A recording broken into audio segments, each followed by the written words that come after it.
Shalom Alaikum Bapak Ibu Saudara-saudari yang dikasihi di dalam Tuhan. Terpujilah Tuhan yang telah mempertemukan kita untuk belajar firman-Nya kali ini. Kita berdoa.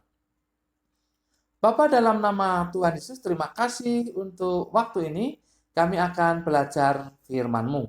Kami sadar akan keterbatasan kami dan kami membutuhkan Roh Kudus yang menerangi hati kami sehingga kami sanggup memahami kebenaran firman-Mu, ya Bapa. Dalam nama Tuhan Yesus, kami berdoa. Amin. Bapak Ibu Saudara-saudari yang dikasihi dalam Tuhan, hari ini Kamis 25 Maret 2021 kita akan belajar dari Lukas pasal yang ke-15 ayat yang ke-16. Lukas pasal yang ke-15 ayat yang ke-16. Judulnya adalah Si Bungsu dan Makanan Babi. Si bungsu dan makanan babi. Bapak Ibu Saudara-saudari yang dikasihi dalam Tuhan, ayat ini berada di dalam perumpamaan yang dikisahkan oleh Tuhan Yesus mengenai anak yang hilang. Ada bagian yang sudah pernah kita pelajari, yaitu ayat 20 yang menekankan tentang sifat atau karakter dari seorang bapa. Nah, kali ini kita akan belajar mengenai si bungsu. Fokusnya kepada keadaannya yang miskin. Kita baca ayatnya. Lukas 15 ayat 16. Demikian. Lalu ia ingin mengisi perutnya dengan ampas yang menjadi makanan babi itu. Tetapi tidak seorang pun yang memberikannya kepadanya. Bapak Ibu Saudara-saudari yang dikasihi dalam Tuhan, saking miskinnya si bungsu hendak makan makanan babi. Apa itu makanan babi? Ampas tahukah? Ya, biasanya kan kita mengertinya di Indonesia itu kalau makanan babi kan ampas tahu ya. Tapi kita perhatikan dulu ayat ini. Kata makanan di dalam bahasa Yunani itu dipakai kata keration. Keration. Itu artinya di dalam bahasa Inggris itu the pot of the carob tree. The pot of the carob tree. Atau kita bisa menyebutnya dalam bahasa Indonesia buah polong belalang. Buah polong belalang. Bapak Ibu Saudara-saudari yang dikasihi dalam Tuhan, kalau Bapak Ibu diberikan kesempatan oleh Tuhan untuk ikut tur ke Yerusalem atau ke Israel, maka Bapak Ibu akan diajak berkunjung ke Bukit Zaitun. Pertama pasti akan mengunjungi kapel kenaikan Tuhan Yesus. Lalu akan mengunjungi gereja doa Bapa Kami. Kemudian yang ketiga ini akan mengunjungi sebuah gereja di mana kerub itu ada, yaitu gereja Dominus Flevit atau gereja Tuhan Yesus menangis. Itu kisahnya mengenai Tuhan Yesus menangisi Yerusalem. Itu namanya Dominus Flevit. Nah, di pintu gerbang itu ya, dekat pintu gerbang itu berdiri pohon kerub itu. Kerub tree, pohon buah polong belalang. Di dalam bahasa Latinnya itu Keratonia siliqua. Itu bahasa ilmiahnya ya. Bahasa ilmiah kan pakai bahasa Latin. Keratonia siliqua. Bapak Ibu, kerub itu termasuk dengan kelompok atau rumpun polong-polongan. Jadi kerub itu termasuk rumpun polong-polongan.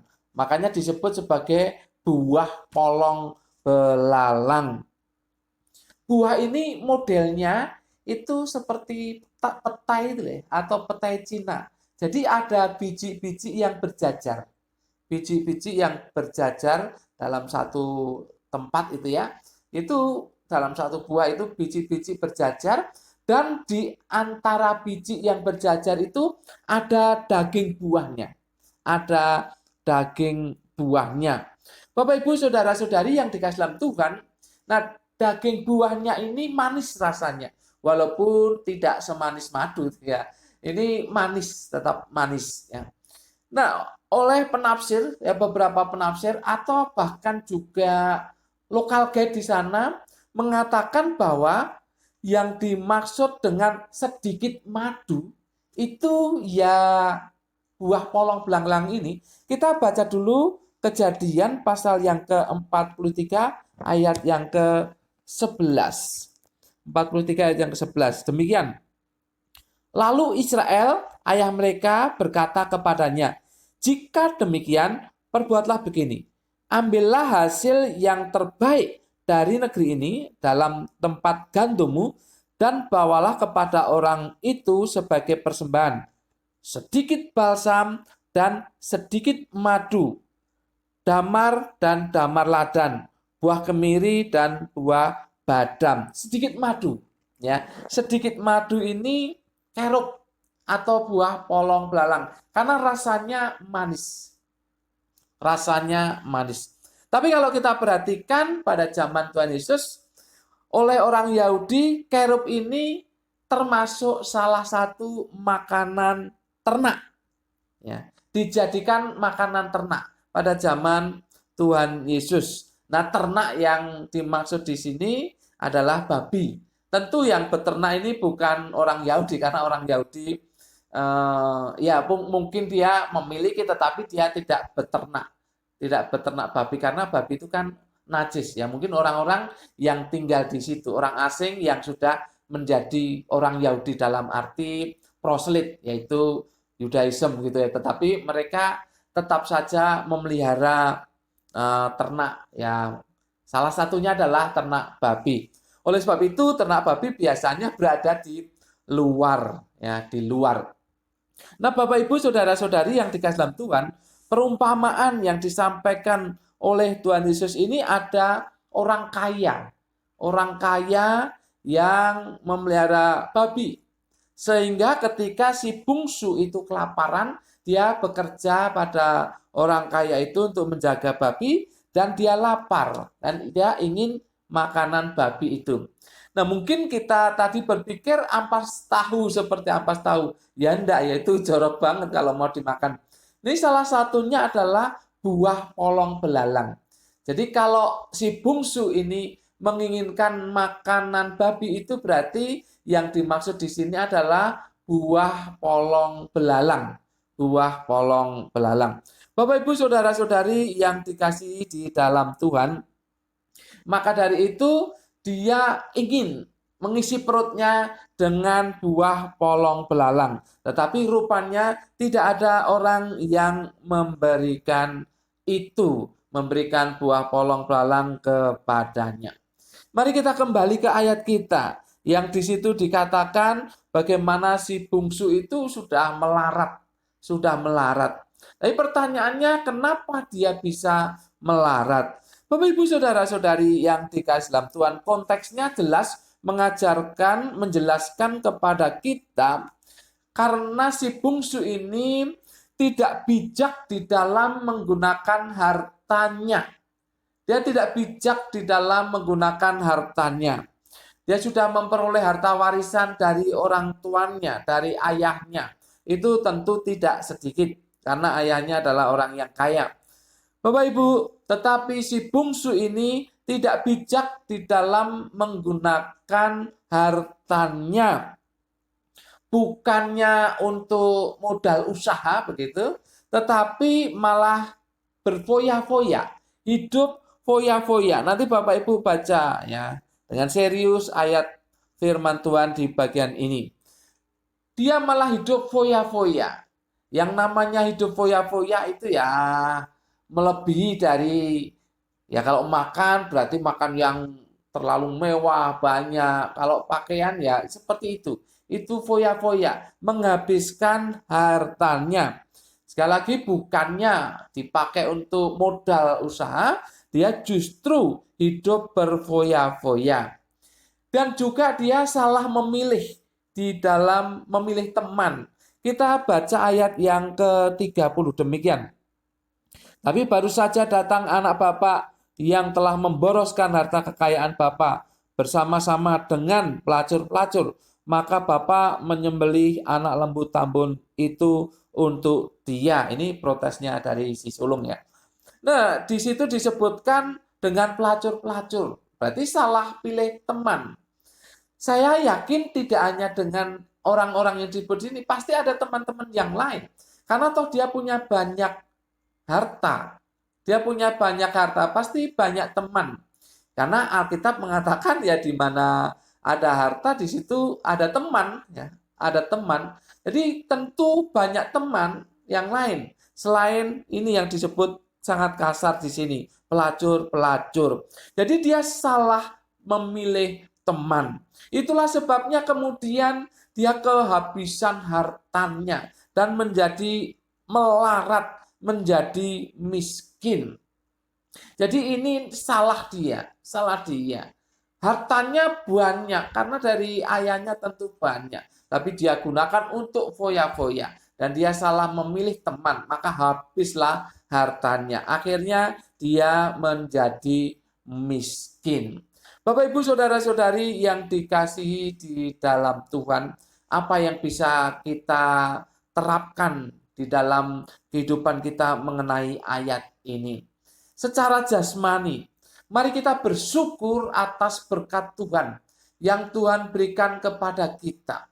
Kalau Anda saat ini diberikan berkat yang banyak, uang banyak, pekerjaan mapan, ada usaha lagi, juga macam-macam pemasukan bisa Anda dapatkan, sehingga Anda boleh dikatakan kaya.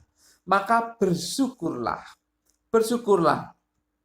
Tetapi bukan berarti hanya orang kaya yang bersyukur. Setiap Anda yang menerima berkat Tuhan, saya tanya, ada enggak yang tidak menerima berkat Tuhan? Saya yakin jawabannya tidak. Semua menerima berkat Tuhan ya.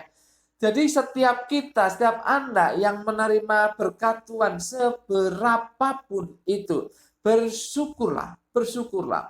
Karena itu pasti cukup, apalagi diberikan lebih, pasti ya lebih menyenangkan. Setiap hari Anda diberkati oleh Tuhan. Anda diberkati dengan kecukupan jasmani, makan, minum, tempat tinggal ada, pakaian juga ada, dan yang lain mungkin untuk transport juga ada, untuk beli bensin juga ada. Bapak, Ibu, Saudara-saudari yang dikasihi dalam Tuhan, bersyukurlah atas berkat yang ada itu. Tetapi yang kedua, gunakan hikmat. Gunakan hikmat untuk mengelola berkat yang Anda terima. Dengan bijaksana, Anda harus mengelolanya. Itu adalah kita ini penata layan. Kita ini penata layan. Jadi harta yang kita miliki, yang ada pada kita itu milik Tuhan. Kita ini penata layan. Sebagai penata layan yang baik dari harta Tuhan, maka sesungguhnya haruslah kita berhikmat menggunakannya, mengelolanya dengan bijaksana. Jangan sembarangan. Ya kalau memang tidak memerlukan banget sesuatu ya tidak usahlah ya kita ngotot untuk mendapatkannya. Tetapi kalau kita memang perlu ya kita bisa membelinya. Gunakan hikmat ya, ditabung, kalau perlu itu dijadikan modal usaha. Dijadikan modal usaha sehingga kita bisa tetap eksis. Kita bisa tetap bertahan di dalam menghadapi situasi yang sekarang ini. Gunakan hikmat atas berkat Tuhan. Berkat itu luar biasa, dipercayakan kepada kita. Kita hanya penata layan, tapi kita juga diberi izin untuk menikmatinya. Maka jangan foya-foya. Jangan hidup yang terlalu mewah lah ya. Kita hidup biasa saja. Jangan mewah-mewah, jangan foya-foya. Jangan gunakan untuk pesta pora. Ya ada batasnya. Kita menggunakan harta kita. Bukan karena kita pelit, tetapi kita bijaksana. Bapak, Ibu, Saudara-saudari yang dikasihi dalam Tuhan. Kalau kita tidak bijaksana di dalam menggunakan harta kita.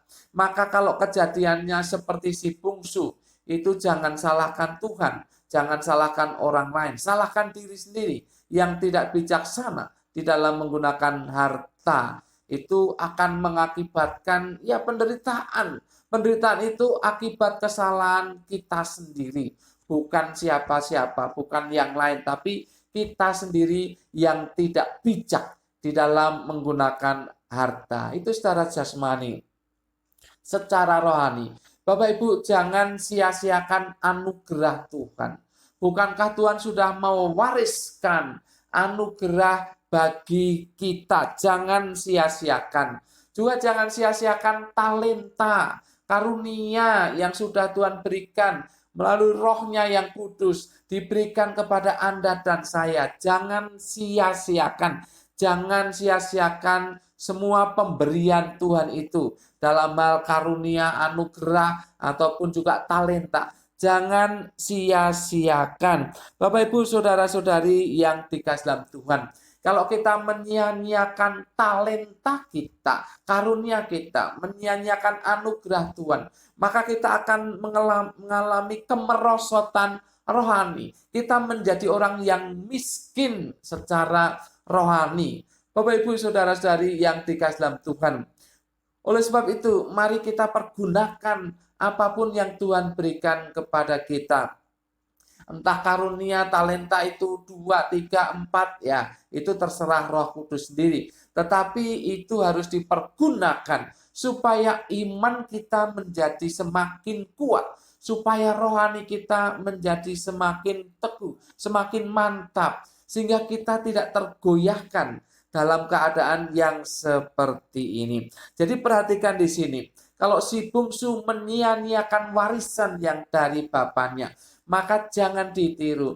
Mari kita pergunakan harta jasmani dengan bijak. Dan mari kita pergunakan talenta, anugerah, karunia Tuhan untuk kepentingan rohani kita. Jangan sia-siakan. Maka kita tidak menjadi miskin, tidak menjadi sengsara, baik secara jasmani maupun rohani. Karena kita menggunakan pemberian Tuhan itu dengan bijaksana. Sekali lagi, jangan contoh si bungsu, tetapi pergunakan pemberian Tuhan jasmani maupun rohani dengan bijaksana.